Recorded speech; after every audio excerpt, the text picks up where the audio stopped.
set it to dry. Set it to dry. What does set it to dry mean? Ese bivuga iki? Set it to dry. Aho hantu hari it turaza kugenda twasimbuza ikintu runaka. Set it to dry nukwanika ikintu kugira ngo cyume, kugishyira ahantu gishobora kuma.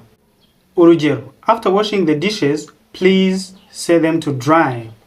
Nyuma yo koza amasahani uyanike. After washing the dishes, please set them to dry. Urabona handi hari it yari gusimbura ikintu kimwe, ariko kuko amasahani abaye menshi tuvuze them. Set them to dry. After washing the dishes, please set them to dry. Why aren't you setting the clothes to dry? Nukubera tutari kwanika imyenda. Umuntu yamaze gufura imyenda rwose yayirangije ariko ntabwo yayanitse. So ushobora kumubaza, why aren't you setting the clothes to dry? Nukubera tutari kwanika imyenda. Set it to dry nicyo bivuga, kwanika ibintu.